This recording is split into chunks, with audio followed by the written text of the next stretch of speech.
Assalamualaikum warahmatullahi wabarakatuh. Waalaikumsalam warahmatullahi wabarakatuh. Ya, selamat berjumpa dengan saya. Kali ini saya ketemu sama Pak Sumadi dari aktivis Iya, gabungan aktivis LSM Pati. ya. Hari ini saya bertemu dan pengen mengganggu Bapak Sumadi ya. Pengen mengganggu, pokoknya ngerusui Bapak Sumadi. Itu bahasa Paijo ya, identik ngerusoi.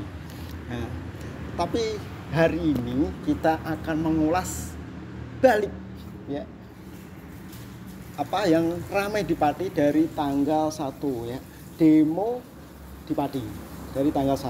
Tapi saya akan mengerusui Pak Sumadi itu ibaratnya khusus untuk Bapak Sumadi, karena Bapak Sumadi saya lihat terus itu ada kontribusi di AMPB ya, Aliansi Masyarakat Pati Bersatu, dari tanggal 1, dan sebelumnya juga dari onteran pajak yang dinaikkan oleh Bapak Bupati Bapak Sudewo terkait dari masalah itu ya. Dari itu, dari Agustus sampai pertengahan Agustus, sebelum pertengahan dari tanggal 8, kayaknya tanggal 8 Bapak Sumadi itu ada kena dari AMPB, dianggap nggak cocok atau nggak sejalan, atau dianggap bisa juga sengkuni ya Pak ya. Ibaratnya sengkuni, nggak cocok, ibaratnya nggak sejalan dengan masyarakat Pati. Dianggap Bapak Sumadi ini membelok ke penguasa, seperti itu.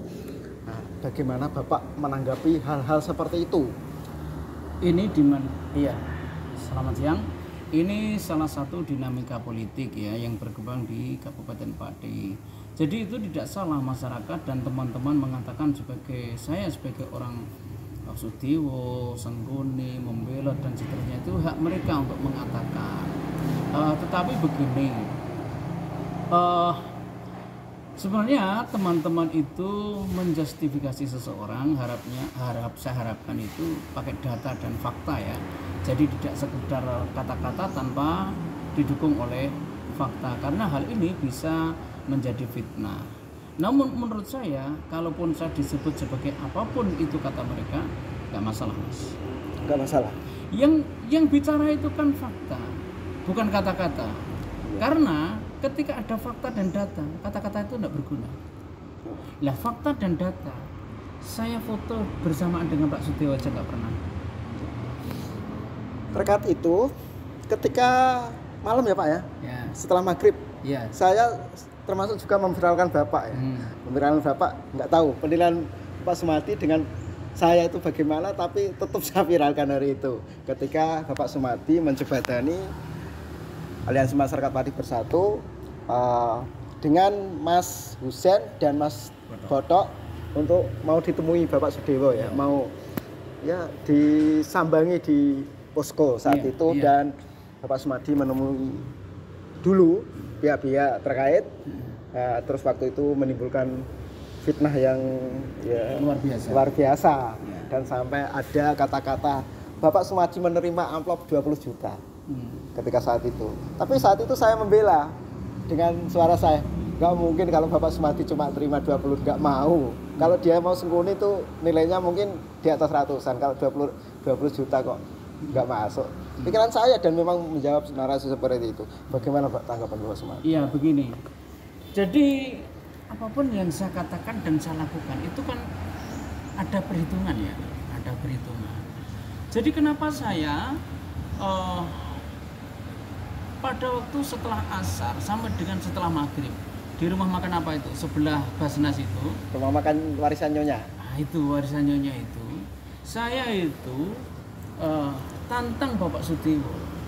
Jadi di situ ada Yahya Gundul, ada Pak Widodo, ada Mbah Anton, ada Mbah Roslan Kisuramuntopo itu, kemudian ada di situ Mas Sahal Mahfud Sahal, Mas Muhajirin dari itu Kajen itu, terus dari PMI juga ada ya. semua itu mereka mengiyakan dan berbalik mendukung Pak Sudewo semua. Bahkan Ustadz Sahal Mahfud atau Mahfud Sahal itu, dia mau mengadakan istighosah pada tanggal 12 Agustus di Pendopo Kabupaten Pati dalam kerangka bersyukur karena permintaan mereka sudah dikabulkan, baik pajak, sekolah 5 hari jadi 6 hari, kemudian dari beberapa ASN yang dipindah jauh dari tempat kerja mau dikembalikan lagi ke tempat semula. Karena itu mau istighosah menunjukkan rasa terima kasihnya kepada Sudiwo. Tapi satu-satunya orang yang menentang saat itu adalah saya. Yang lain tidak ada. Termasuk Mas Yahya Gundul itu mengatakan masyarakat Pati tidak perlu demo lagi karena pajak sudah diturunkan. Tidak ada gunanya. Saya jawab itu. Masyarakat Pati tidak mungkin dibendung untuk melakukan aksi ini. Karena ini sudah merupakan agenda besar yang menjadi agenda masyarakat Pati untuk datang ke alun-alun. Kalaupun mereka tidak demo dalam hal pajak, maka biarkan mereka datang di alun-alun untuk ketemu dengan bupati mereka. Apa salahnya? Nah, saya bilang begitu. Maka di situ saya tantang. Saya punya tantangan Pak Sudiwo. Kalau Pak Sudiwo, saya yakin tidak bakal mau. Apa Mas? Satu, Pak Sudiwo datang di posko, minta maaf, salaman sama Husen dan Boto. Satu. Dua, Pak Sudiwo menyatakan terima kasih, selamat datang. Saya minta maaf kepada seluruh masyarakat Pati. Saya akan berbuat lebih baik ke depan di alun-alun Pati pada tanggal 13 Agustus. Saya yakin Pak Sudiwo tidak bakal berani. Saya mau Mas.